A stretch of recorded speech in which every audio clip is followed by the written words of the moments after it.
This is the story of a wildlife mystery so big it's jumbo-sized. Almost nothing was known about these unusual elephants until now.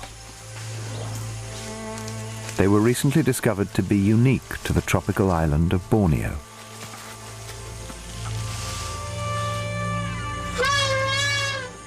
Then came news that their survival is in peril, and now the race is on to save them.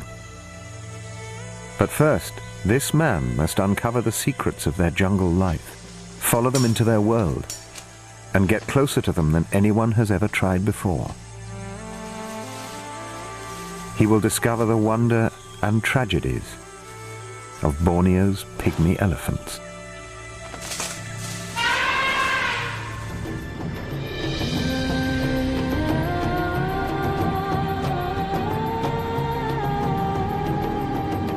Sabah, the jewel of Borneo.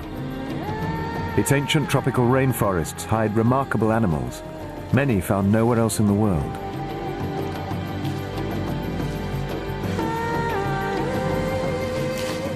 Living on an island means that animals here have evolved into wonderful and unique forms. The largest of them are its pygmy elephants.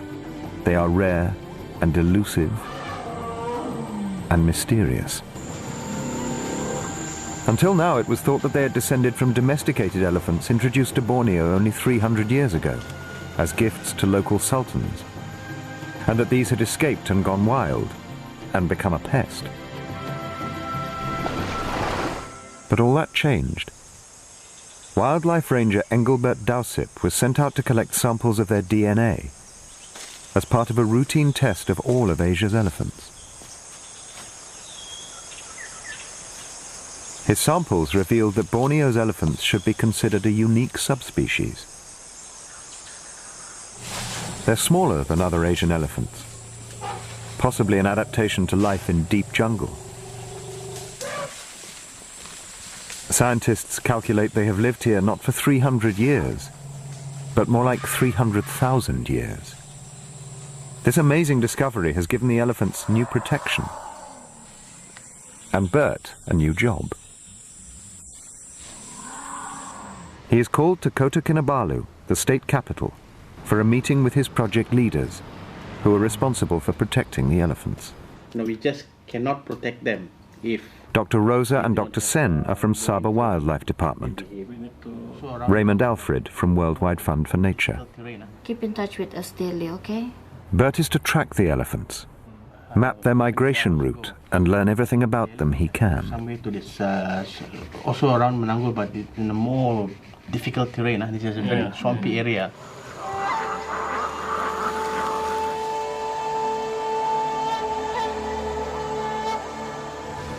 His journey will take him into places where few have set foot, a journey into the unknown.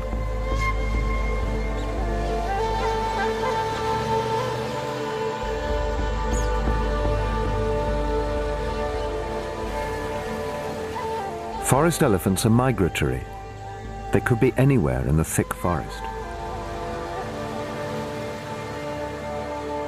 Bert's expedition will travel through eastern Sabah, where all the elephants live. He wants to find an elephant family that lives along the Kinabatangan River. But much of the riverside forest has been cut down for oil palm plantations. Could they block elephant migration routes or pose other dangers? To answer these questions, he must first find them. And he has an idea where they may be. Elephants must drink a great amount of water. They come to the river in the early morning and late afternoon.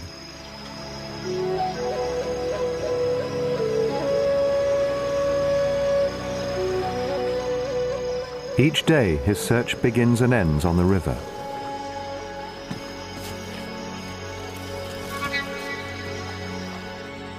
During the heat of the day, he searches the jungle.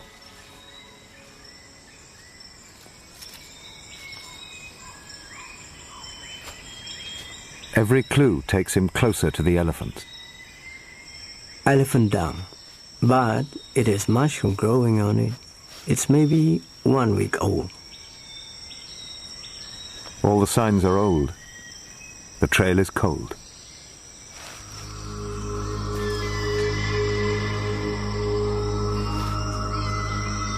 The heat is oppressive. Temperature and humidity are both in the 90s.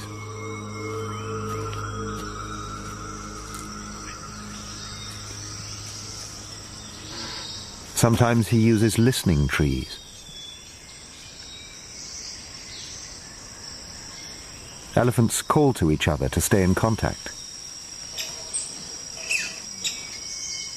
But there's nothing.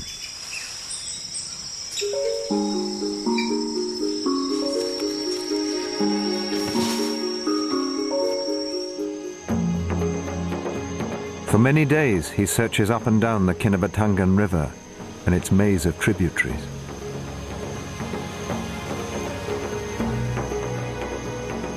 This expedition is the chance of a lifetime.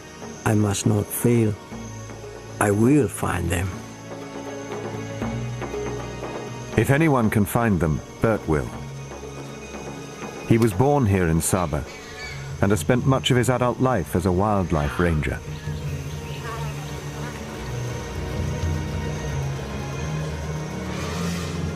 Finally, contact. There is just one call, and it sounds far away.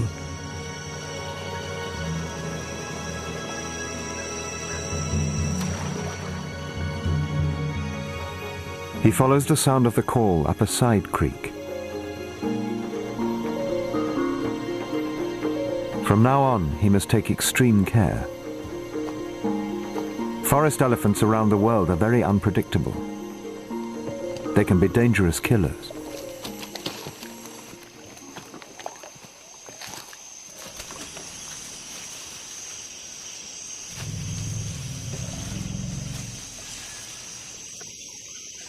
He has found them, and they will be well aware of him. Elephants have an extremely powerful sense of smell.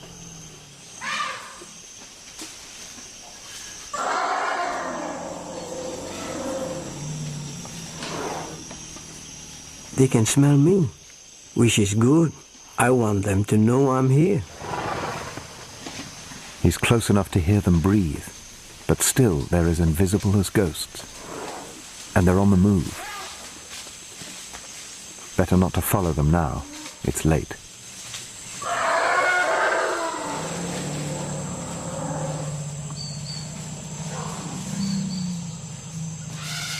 It's time to leave.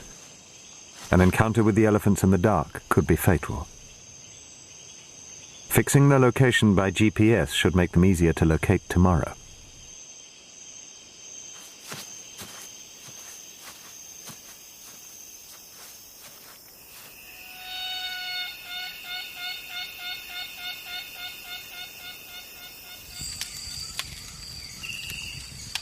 Today, at dusk, I found them at last. I think there are 10 elephants in the group. But they could travel far during the night. I hope I won't lose them again.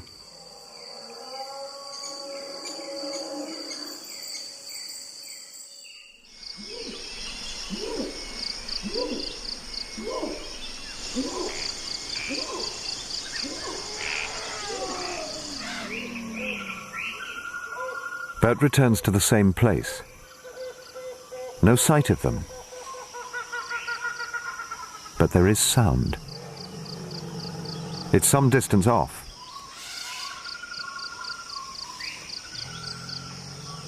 At least he has a direction.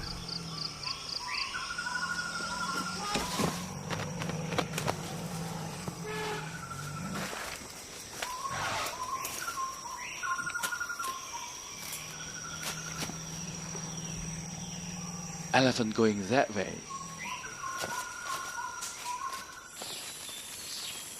A sign. Butterflies are attracted by the salt and minerals in fresh urine. This means the elephants are just a few minutes ahead.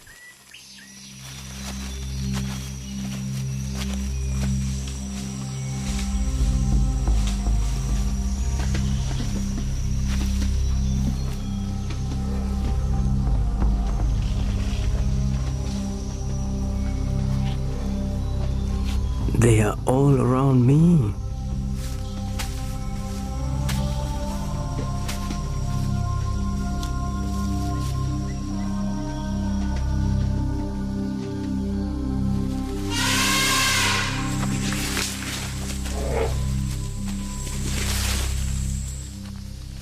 That was close.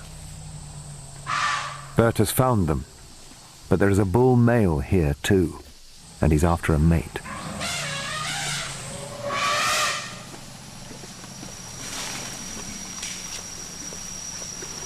A bull like this can be so aggressive, even other bulls will stay out of his way.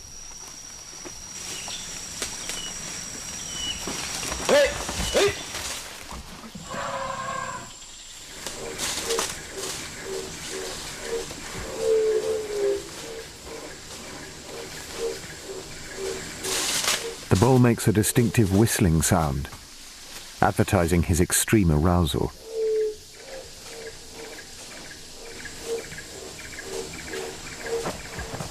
The smell from the oozing musk gland on his head is overpowering.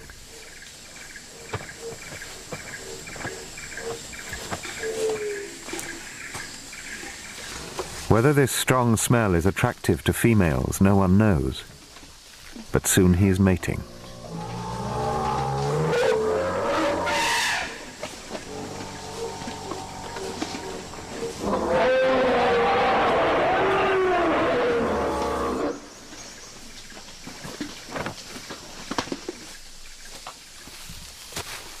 Very few have ever been this close to Borneo's elephants. But Bert won't risk getting down until the bull has gone.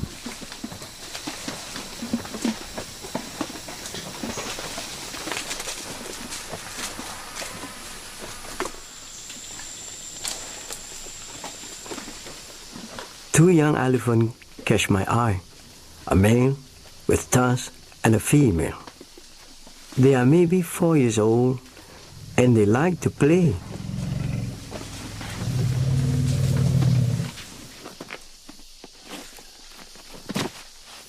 He decides to get closer, but is very aware of the risk. Are they as aggressive as other forest elephants?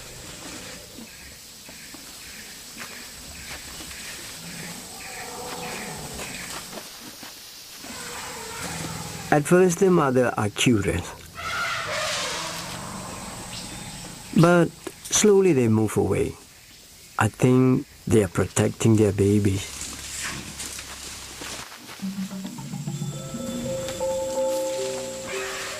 The two youngsters that have been playing have stayed. Bert presents his own trunk to them.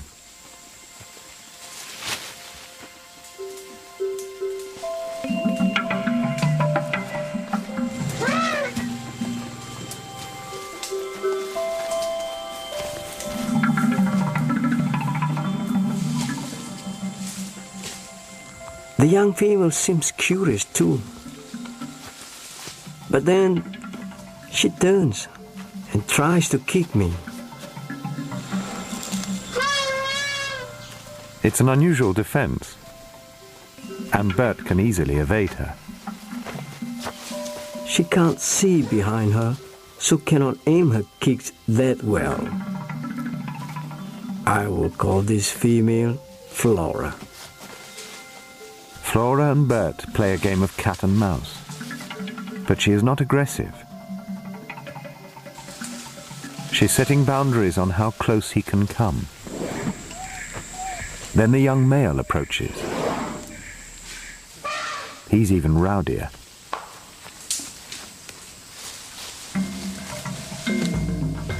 I hope he will accept me.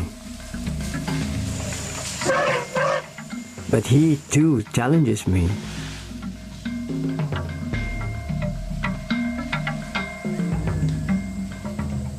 I would call him feisty.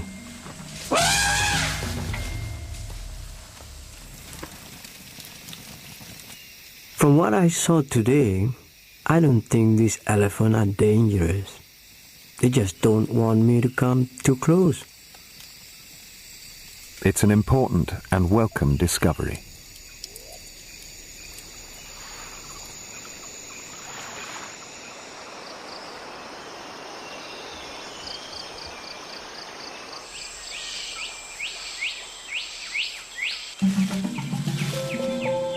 Next day, he again meets Feisty and Flora.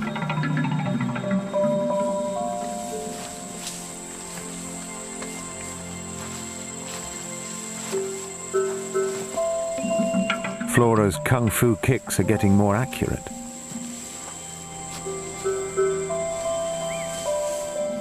They are teaching me a lesson.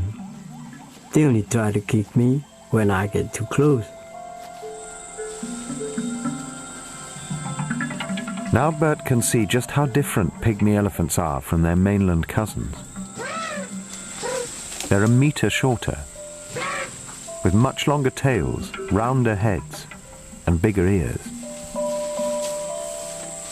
So how did these unique animals get to Borneo in the first place? Scientists believe they walked here during an ice age when sea levels were lower. But why are they found only in northeastern Sabah? There is a mountain range that blocks much of Sabah from the rest of Borneo, but not all. There must be another reason.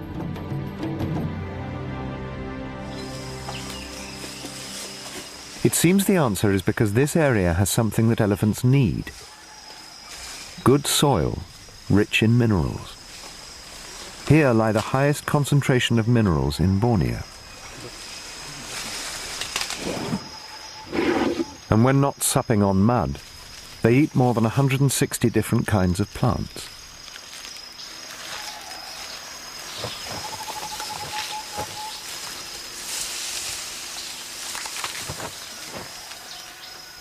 They spend much time eating elephant grass, and they're especially fond of roots.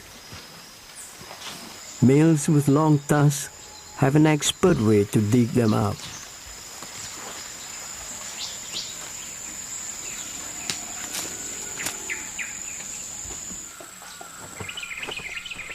They also have a passion for fruit, especially figs. The family can find ripening figs at any time of year. But on this tree, most of the fruit is out of reach. An orangutan and her young baby have it all to themselves.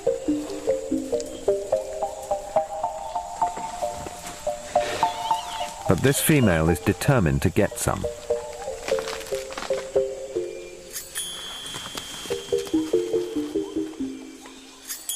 She may have to rely on the generosity of the orangutan.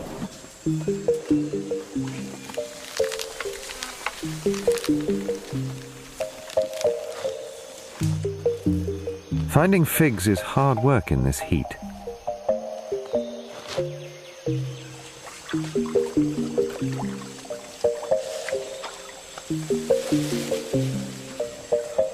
After a good day's feeding, this tusker takes a well-earned break. But for Bert, there's no rest. For 2 weeks he has been tracking them downriver, a few kilometers a day, always keeping his distance. That is, until the day when Flora approaches him.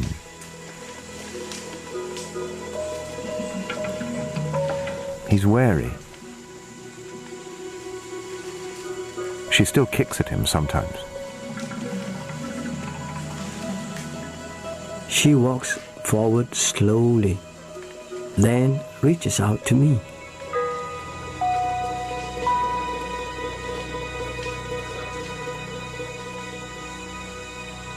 It's a breakthrough, and Flora's acceptance of him seems to change the mood of the rest of the family. The mothers and aunties show him the youngest baby. They're very protective.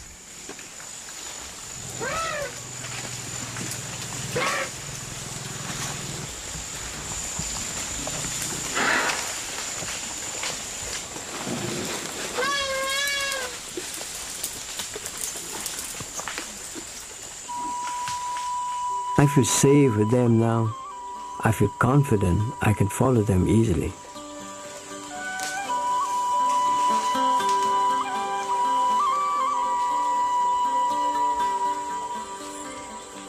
Over the next few days, he has some remarkable encounters as they reveal to him the mysteries of their private lives.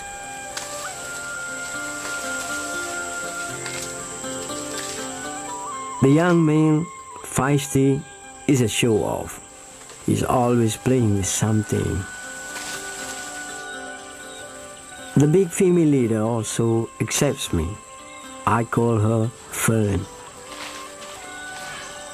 I feel I'm part of her family now. He can almost predict where they will be, and wherever they are, Flora's always taking center stage. It's like she's in charge. Perhaps she is a future leader.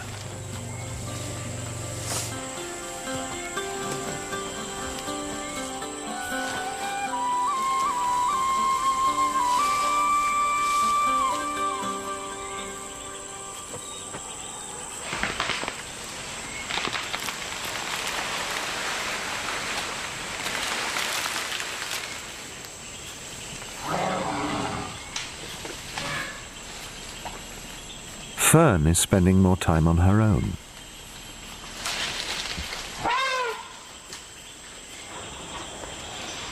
I think it is because she is about to give birth.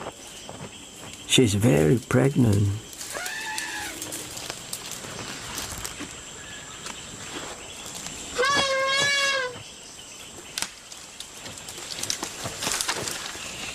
Elephants love to touch one another. If not by trunk, then they body touch. A young female, maybe her daughter, shows great interest in Fern's condition. Her sensitive trunk finds the milk which Fern has begun to produce. For a long time, she stays close. It's as if she's listening to the baby.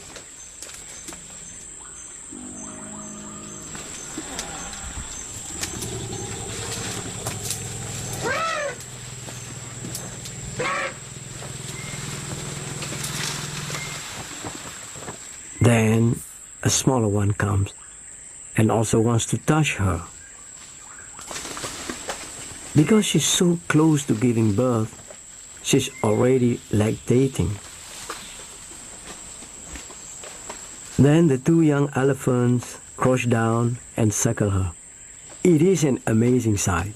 I have read that young Asian elephants can't feed for up to 5 years, but this one must be even older. Bert's patience has earned their trust.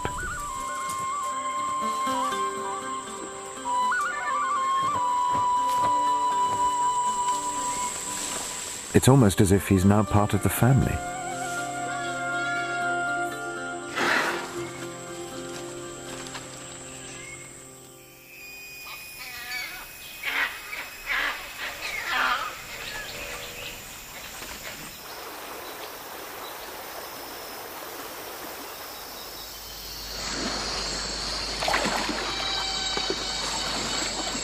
The family often crosses the Kinabatangan River.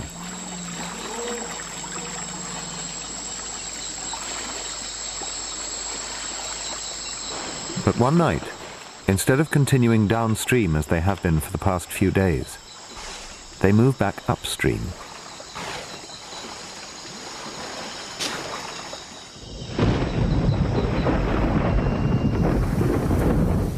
When rain comes to Sabah, it comes hard and without warning.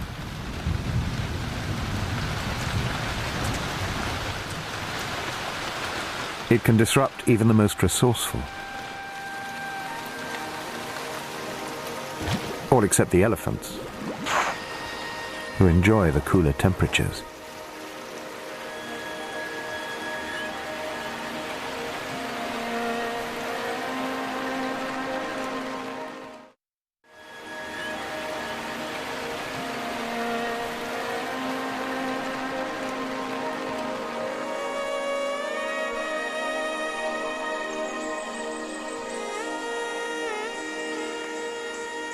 By the time the rain stops, the elephants are long gone. There's no sound, no clues.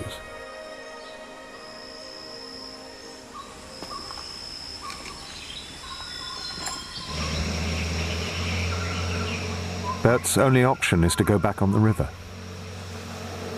But he's now unsure where they might be, or which direction they're headed.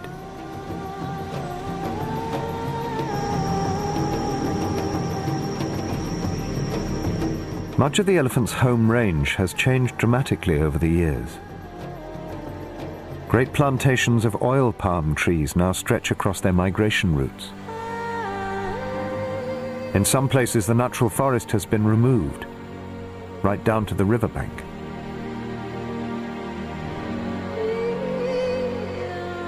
If elephants cannot follow the river, they must detour around plantations. Changes like this increasingly bring elephants and people together.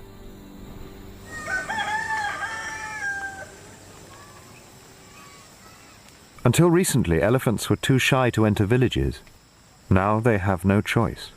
The plantations force them to divert from their migration routes.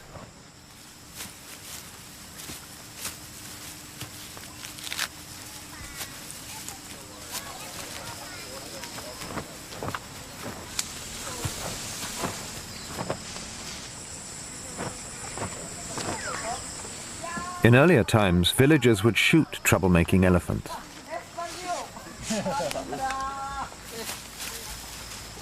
These villagers enjoy them. Fortunately, the elephants seem relaxed and behave themselves. All except one, a bull that's been shadowing the family.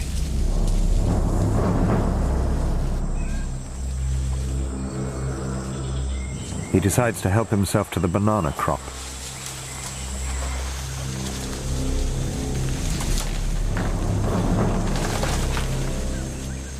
Lone bulls often cause trouble. They're driven mainly by lust and hunger. The villagers won't tolerate this kind of destruction and have ways to scare off the elephants with homemade cannons.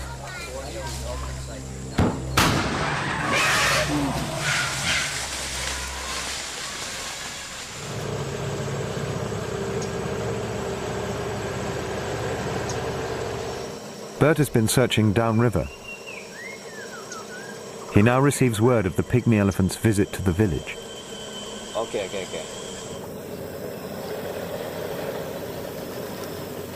He also hears that apart from the troublemaker, they are regular and welcome visitors here.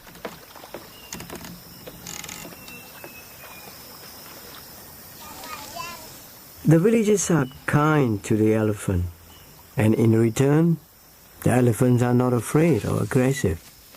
This is good news. He also finds out what direction they went, which gives him a good idea of the next place he might find them. And it's not going to be easy. The elephants have headed into swampland.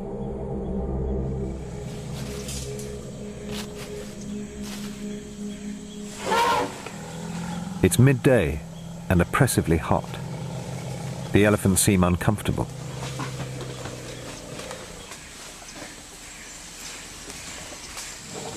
To keep cool, Flora is mud bathing. But Feisty's determined to have his turn.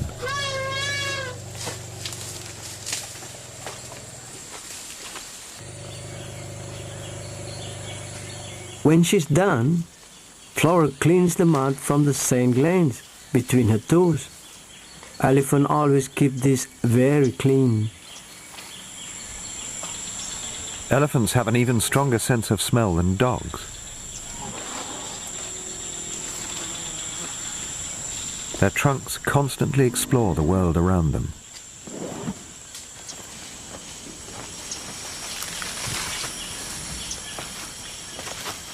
Then Bert notices something unusual. All the adult females are grouped together. Something has their attention. A newborn baby. Very young. 1 week old. This must be the matriarch, Fern's baby. She came into the swamp to give birth. Baby's sleeping. They're keen to blow away any bothersome insects.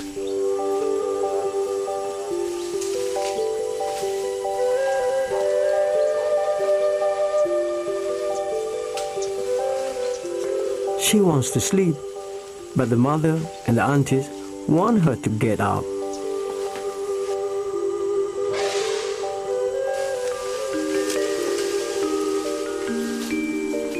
Now that it is cooler, the females want to go to the river, but the baby wants to stay.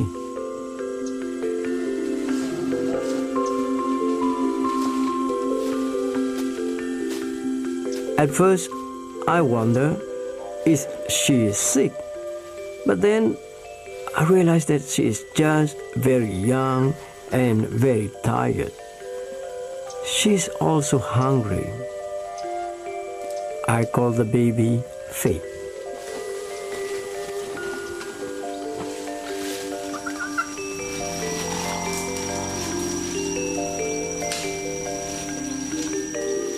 Baby Fig is in no hurry to go anywhere. After a drink, she just wants to get back to sleep.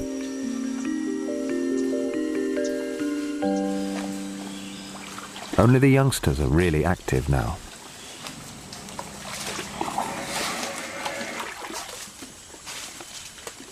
Feisty is thirsty. Adults drink 200 liters every day. Is this why Fern comes to the swamp to have a baby? So that she has plenty of water.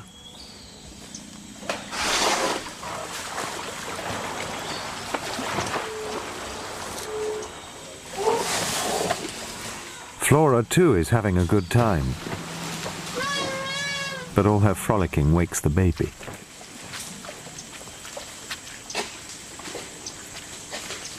And now, with the baby roused, Fern signals the family to move.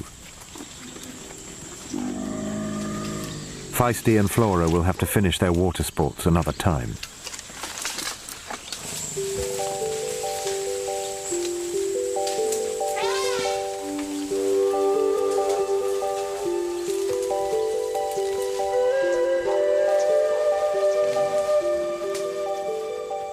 As they move out of the swamp, Bert and Feisty have an encounter.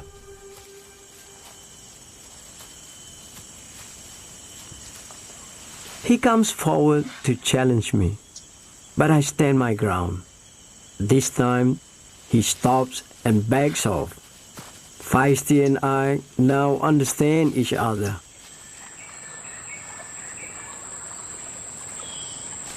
Finally, the family gets to cool off by the river.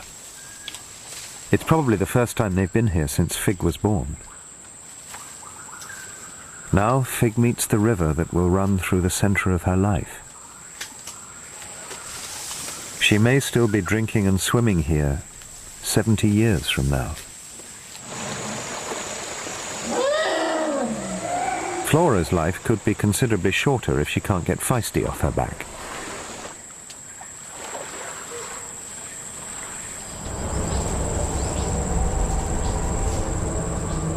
Logging barges are a sure sign that the pygmy elephant's world is changing fast.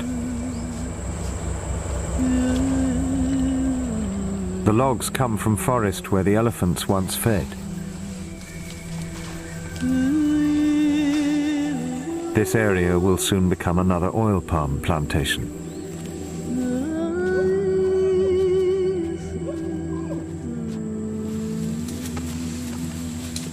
As Bert is discovering, this family's traditional migration route is being destroyed by villages, plantations, and now this cleared forest. I worry about this family.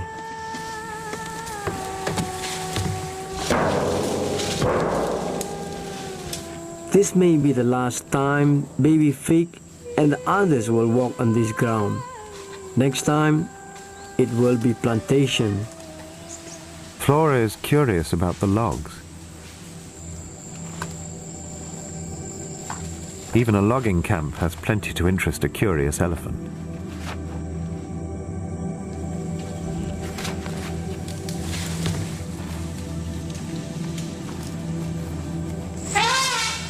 Fern's trumpet means it's time to go. At least for now, the family can continue on its journey.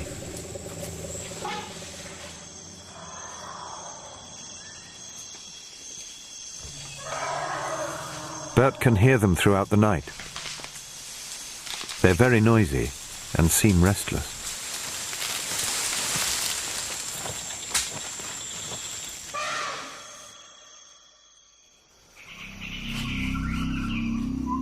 The next morning, Bert follows the noise. But he's in for a great surprise. A huge gathering of elephants.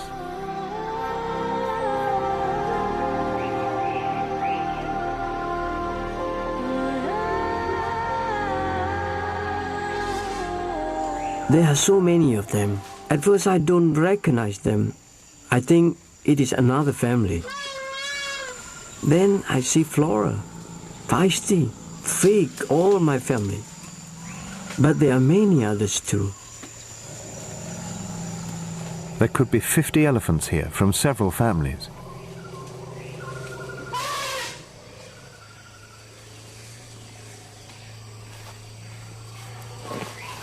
It's a family reunion.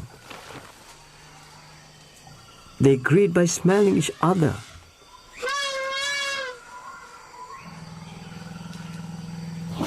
Some clean their trunks by rolling under their food. To meet relations you haven't smelled for months, the trunk must be in top condition.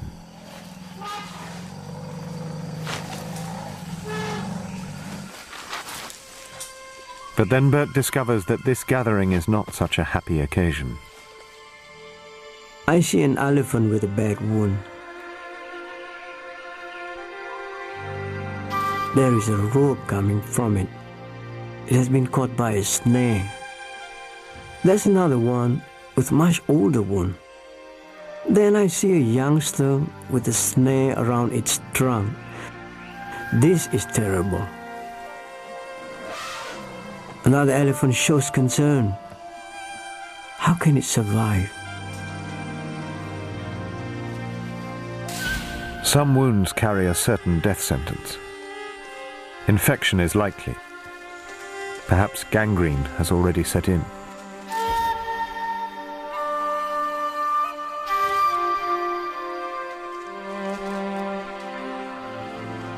Bert must get some photographic evidence of this.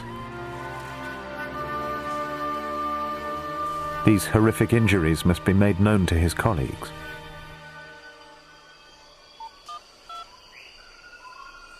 Download it on my PC. Chief Veterinarian Dr. Sen receives the call. Coming in now. Then Bert downloads his images. Oh no. They've never seen injuries like this.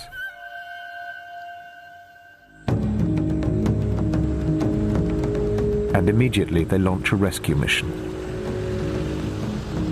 Wild pigs are the real target of the snares.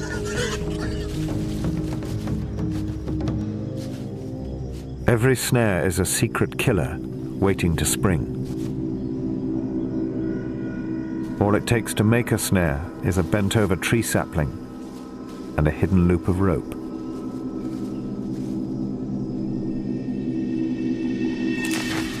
When an animal triggers the snare, it is held tight. As it struggles, the rope tightens even more. Villagers tell me that poachers set snares for bushmeat. Elephants are caught by accident. But a rope tied tightly around the limb will never come off. It's made of tough synthetic strands that won't rot. Elephants are destined to carry them for the rest of their lives, unless they can be rescued.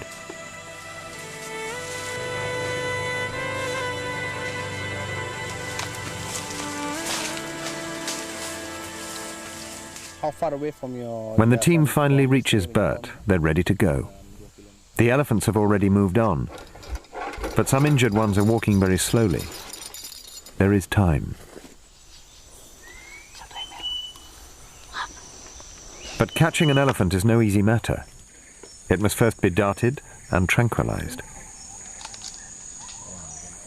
Ranger Ellis prepares several darts with different amounts of anesthetic. He can't be sure what sized animal they may encounter.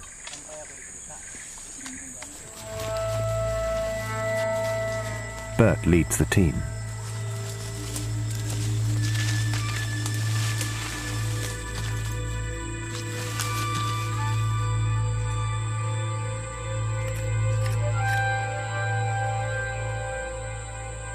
And soon he finds the elephants. But getting a clear view, let alone a clear shot, will be difficult.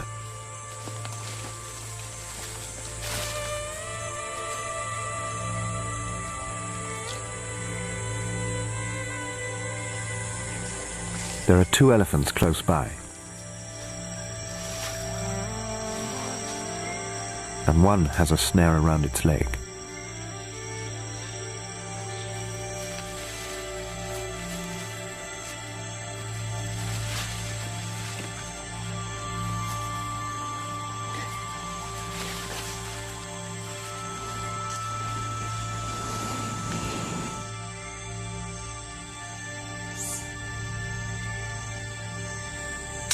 The dart finds its target.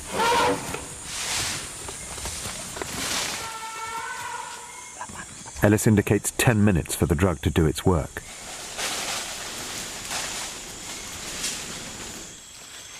But they can't move in yet. There are other elephants around.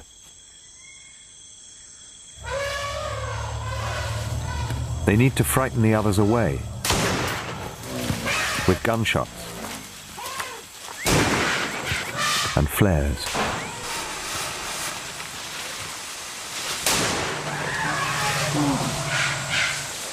In this dense forest, the rescuers wouldn't stand a chance against an angry elephant.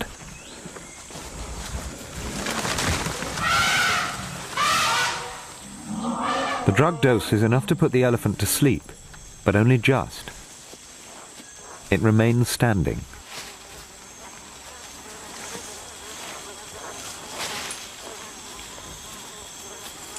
In case it wakes too soon, it is firmly secured.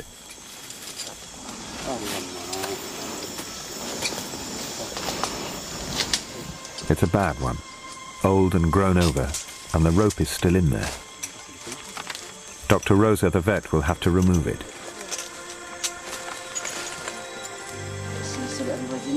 This elephant is lucky that Bert was here to report the injury. Most injured elephants will never be seen. Dalam kan, keras kan? Bad snare. 2 poles applied to the sensitive temples will keep her balanced and upright. They do no harm. Alice, antibiotics please. With the rope removed, the next step is to stem infection.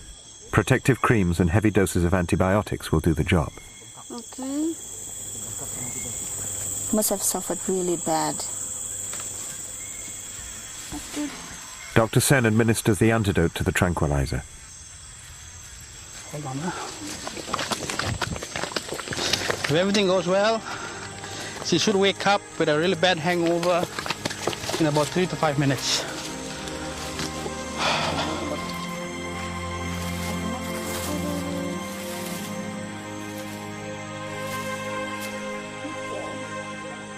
Within a few minutes, the rescued animal walks free.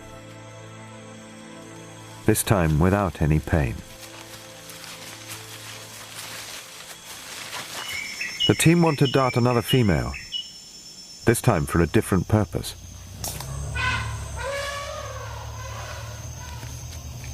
They've brought a tracking device, supplied by Worldwide Fund for Nature. This brick-sized apparatus contains a satellite transmitter that will send back regular location reports of the elephant's movements.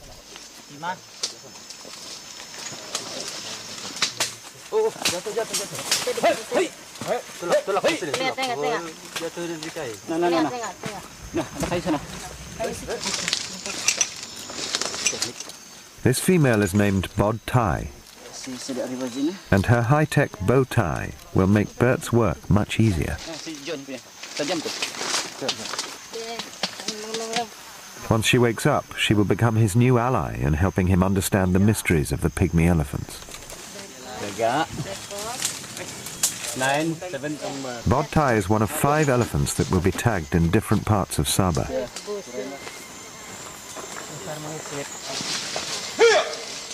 Knowing where she and the other elephants are at any time will be crucial for future snare removing operations.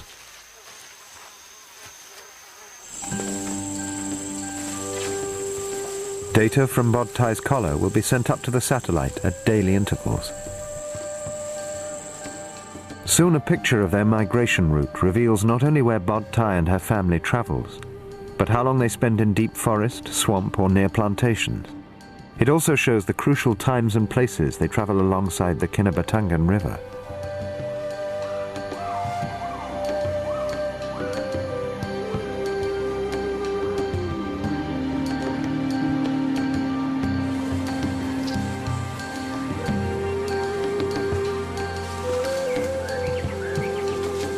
No longer will Bert ever be in doubt of the elephant's whereabouts. Now he can spend more time watching them and less discomfort trying to find them. He doesn't have to follow every footstep. He can leave the deepest mud to the elephants. His research will help protect all of Saba's 1,600 pygmy elephants.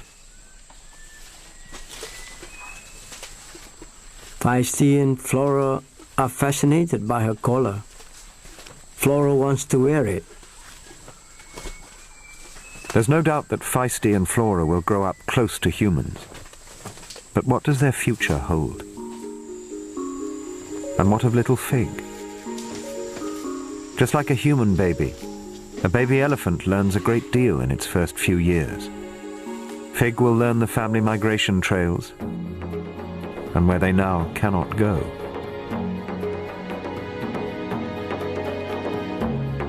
The satellite data confirms Bert's discovery that his elephant family needs this land. But there is hope. Saba's government is now working with oil palm plantations to protect and replant the riverside forest, turning it into a corridor of life for the migrating elephants.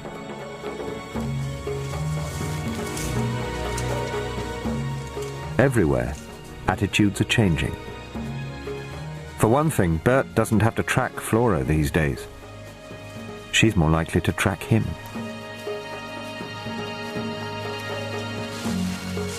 I think one day Flora will be the matriarch. I hope she will be the one to lead the family into the future.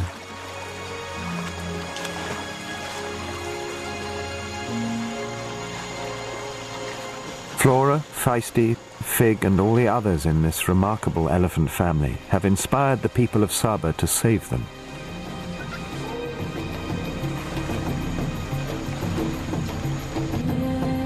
Thanks to Bert Dowsip's journey of discovery, we now know more about Borneo's pygmy elephants than ever before.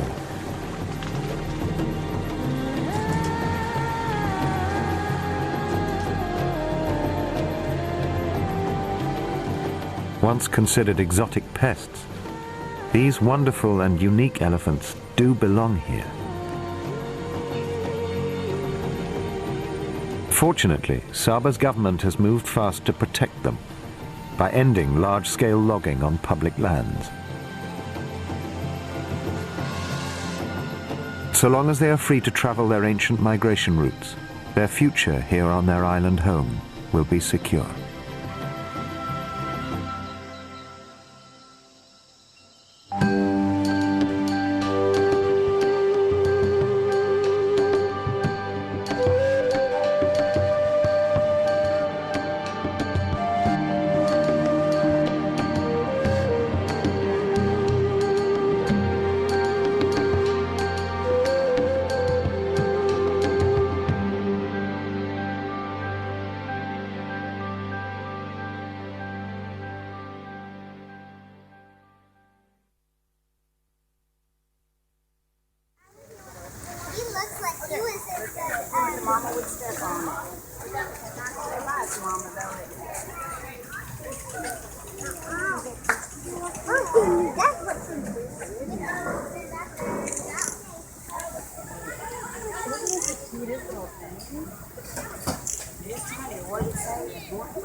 It's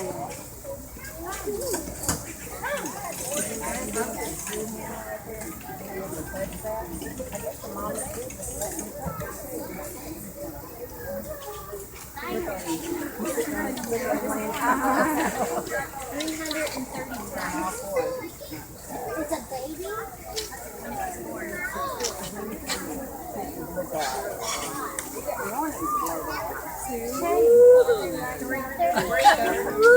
The mother was a Russian and the father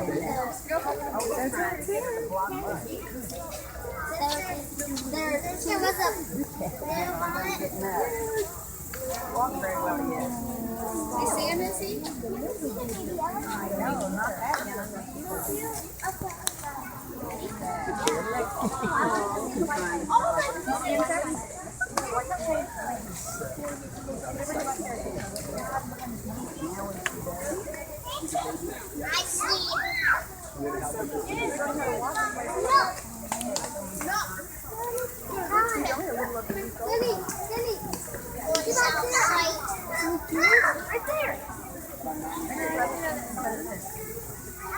Where's Callan?